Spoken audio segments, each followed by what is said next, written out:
Terima kasih. Kita yang pilkada itu memang hajat negara, tak khususnya di bidang politik, secara umum semua provinsi. Nah sekarang yang pilkada ya sama aja, berapa ratus bareng-bareng serentak kan 2024 ya. Tapi yang perlu kita bedakan dari statement pertama tadi bahwa ini pilkadanya di mana?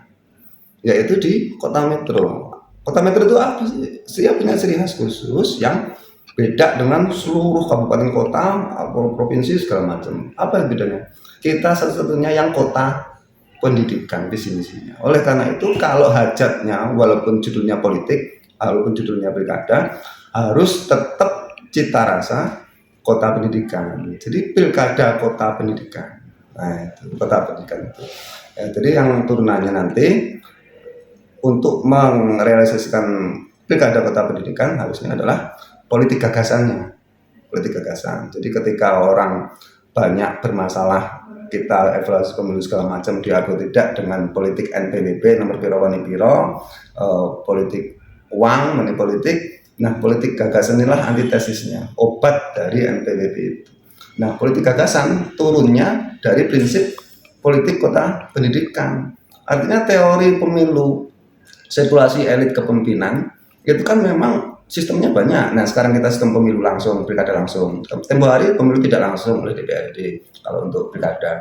Sebelumnya sebenarnya zaman kerajaan kita juga sudah tanpa sistem yang modern seperti ini. Tapi toh di zaman pemilihan melalui keturunan atau darah biru di kerajaan Mojopahit, Brahma Kumbara segala macam itu kan sejahtera juga. Akhirnya dari kepala-kepala daerah baik kerajaan maupun sekarang kabupaten kota provinsi, toh mereka itu ada selalu muncul yang bagus-bagus. Artinya sekarang antitesisnya kalau politik NPWP ini ternyata sudah sampai Orde Baru sampai sekarang ini tetap kita belum bisa keluar dari politik itu, maka obatnya tinggal politik gagasan. Nah politik gagasan itu momentumnya ada di kota metro, kota yang bervisi kota pendidikan. Itu saya kira inti pokoknya politik gagasan dengan pilkada kota bercita rasa kota pendidikan. Itulah hambatannya bersifat universal ya. Ini bukan bim salah bim. Jadi hambatannya memang sangat prinsipil. Ini tidak bisa satu orang muncul bim salah bim disulap jadi Superman ke politik gagasan mewujudkan politik pilkada kota pendidikan. Ya, jadi hambatannya itu ada aspek kultural, katakanlah budaya yang membentuk mencuatnya kandidat. Budaya sekarang ini siapa yang jabat merit system segala macam, siapa yang muncul orang populer siapa. Nah itu untuk politik gagasan belum kondusif. Jadi orang terbaik yang di masing-masing bidang itu belum merit sistemnya belum jalan. Nah ini artinya dari aspek budaya, sehingga harusnya di pilkada 27 November nanti ini muncul. Karena ini budayanya nggak jalan, ya tengok-tengok kita akhirnya belum ada orang. Secara sistemik begitu juga. Nah ini ada salah satu misalnya unsur-unsur di persyaratan. Jadi kalau kita melihat secara klinis nih ya agak turun detail di peraturan kita kepemiluan KPU misalnya, calon-calon kandidat ini kan syarat-syaratnya masih umum, yang tanda kutip semua orang bisa masuk. Nah salah satu alasannya memang dia demokrasi, bahwa itu bebas. Tapi kita dari aspek teori boleh dibaca, demokrasi itu tidak ada yang bebas 100%, nggak ada. Ya contoh kecil, kenapa pemilih itu minimal 17 tahun atau sudah menikah. Artinya di bawah 17 tahun nggak boleh milih kan, itu dibatasi. Nah sekarang saya balik, kenapa semua orang bisa nyalek, kenapa semua orang bisa jadi kandidat. Misalnya lagi, jadi sampai sedetil itu di sistem belum pernah ada. Itu harus damai. Damai, ini wujud dari peradaban.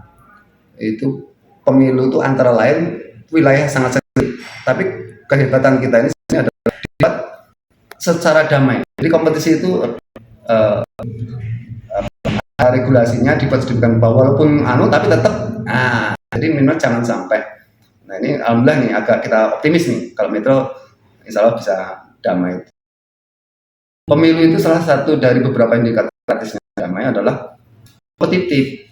Nah ini mulai agak teknis. Misalnya gini, misalnya Pak Wahdi misalnya berpasangan dengan Pak Tondi atau berpasangan dengan Pak Komaru, ini kuat misalnya kuat. Jadi maksud saya kalau kami dari itu pengen lihatnya kompetitif, katakanlah Pak Tondi dapat pasangan yang Pak Wahdi dapat pasangan yang kuat. Nah, kita adalah ini supaya kompetitif. Jadi pemilihnya ada kompetitif. Yang terakhir tentu kalau politik gagasan sama politik pendidikan, pilkada kota pendidikan sekarang adalah dari beberapa yang nanti itu memberi respon pijakan-pijakan yang gagasannya apa sih?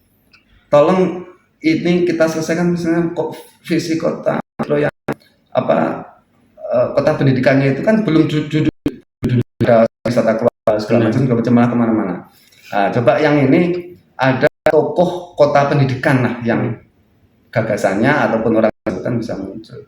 Jadi profil pilkada kita.